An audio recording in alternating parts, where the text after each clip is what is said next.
it was tough, of course, for me not to be involved. I always find it hard to watch because, of course, you want to help and you feel responsibility to help as well because you represent the football club. What went wrong? I don't know. We kind of spoke about it in the meeting and stuff. I obviously wasn't at the game because I couldn't be there, so I'm not sure exactly what was said in the changing room. But I think we spoke about just small details again, just getting the basics right in terms of simple stuff that maybe fans aren't aware of because they don't understand in terms of like the team talks we have, where players are supposed to be in terms of position. So I think positionally maybe we were a little bit off at times, and like those details make quite a big difference. And like from the naked eye off the pitch, you might not be able to see it, but in terms of the practices we do on the training pitch every day, we need to try and transfer those onto the pitch very effectively. And when some of the pieces aren't there and done correctly, it makes a big difference to the way we play. So I think right now it's about, like the gaffer said, back to basics and just getting the details right. It's a young squad, and a lot of players haven't played many senior matches. Yeah. And you're only 24, but feels like you are one of the more experienced players because of the trophies you won, playing in Champions League, playing for Denmark. A lot of your former managers and teammates say that you lead by example. Do you feel like you are a natural leader? I don't try to be. It's not something like I don't wake up thinking, how can I lead today as such. I just try to give my best every day, both on and off the pitch. I'm very intentional with my approach, and I'm not someone that would ever like get on to my teammates. If I'm ever shouting, it's usually to encourage them and bring them up rather than bring them down, just because for me as a person, I feel like human beings in general respond better to that kind of feedback. So whenever I see someone that may be struggling, I'll always try to help them. And I think the more we can get each other to feel good on the pitch and off the pitch, we will just play better and gel better as a team.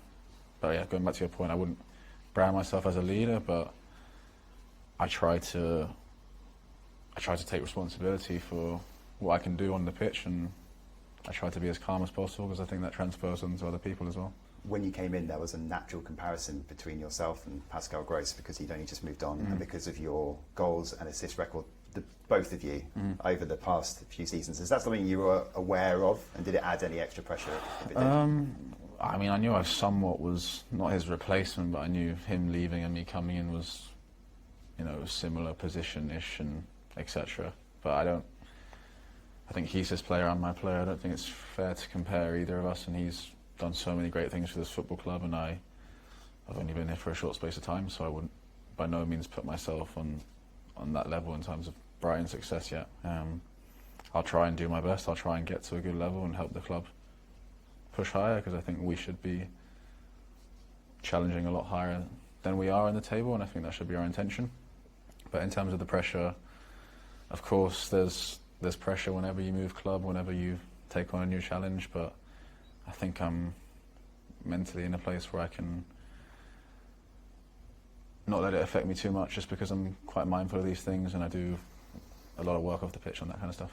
And with that mindset then, do you feel that you can't pin yourself to any one position within that midfield? I know that Ange Postecoglou spoke about you being someone that could drift, and it's exactly what Celtic needed at the time. Yeah, I wouldn't brand myself as one specific position. I think I'd probably say I'm most effective when I'm able to help out in both boxes, if I'm being honest. So that kind of role where I'm able to help and build up and also have the freedom to attack would be my preference if I had to choose. But whatever the manager told me to do in terms of positioning, I feel like I could do it to a good level, and I think that comes from just the openness to learn and just do the best for your team. And do you thrive off of competition for places, because there's so much of it here? Yeah, and loads. Diego Gomez coming in as well in January.